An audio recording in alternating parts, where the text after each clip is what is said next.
Okay, so look down at your jeans right now. Seriously, actually do it. I'll wait. Yeah, I know, weird way to start a video, but trust me on this one. See that weird little pocket sewn inside your front pocket?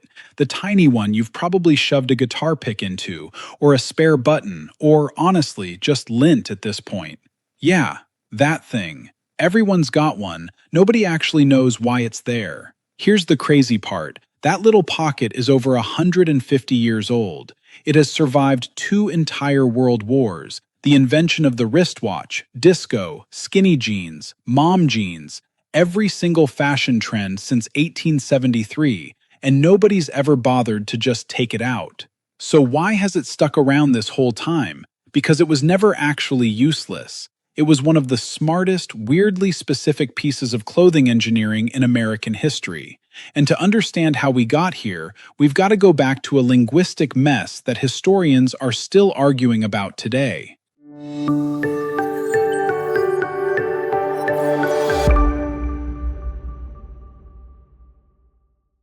Okay, so picture this. It's the 1500s. We're in Genoa, Italy. It's a massive, chaotic port city. Ships everywhere, cargo everywhere. Sailors just absolutely hauling stuff around all day, every day. Total non-stop grind. So the sailors there start wearing this really heavy-duty cotton corduroy type fabric, because it just doesn't fall apart when you're basically wrestling ropes and crates all day long. And here's the fun part. The French start calling this tough fabric after the city it came from. Gênes, French for Genoa. Say that a few times, kind of fast, and boom, you get the word Gênes. I'm not making that up.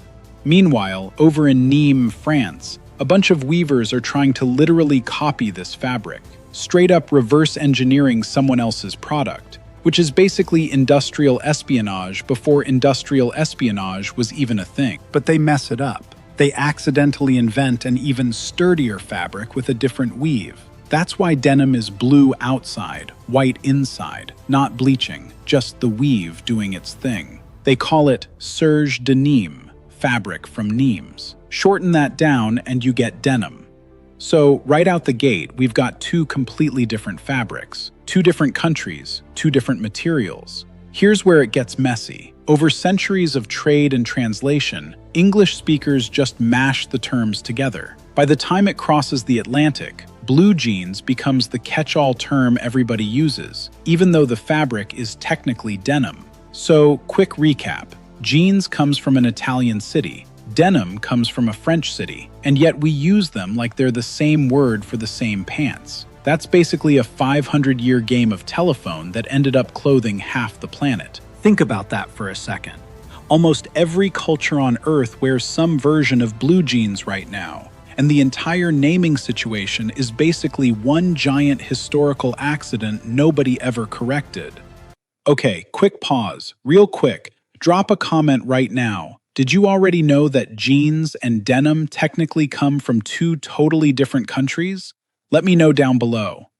Alright, let's fast forward. It's the 1850s, Gold Rush era San Francisco, and there's a Bavarian immigrant named Levi Strauss who sets up a dry goods business. And here's the thing, he's not even making pants at this point. He's just the fabric guy, selling denim by the bolt. Enter Jacob Davis, a tailor working out of Reno, Nevada. Davis keeps getting customers, mostly miners and laborers, whose pants pockets just keep tearing apart at the seams. So Davis has this idea.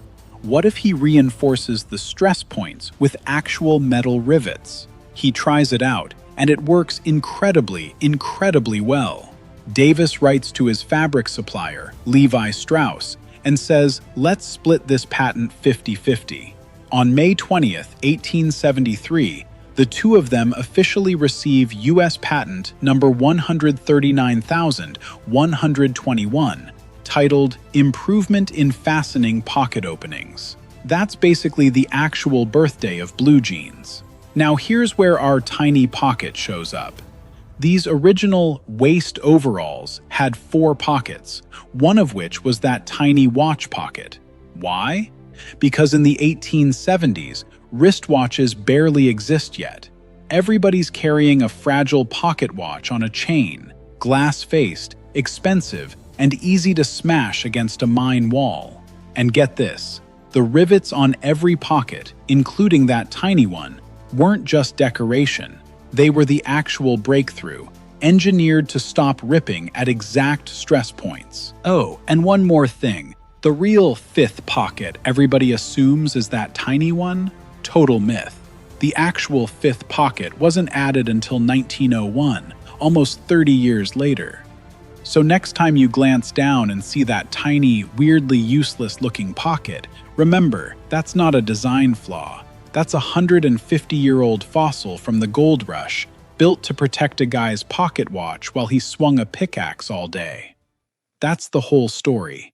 If this blew your mind even a little bit, hit subscribe, because we've got a whole lot more of these hiding in plain sight origin stories coming your way real soon.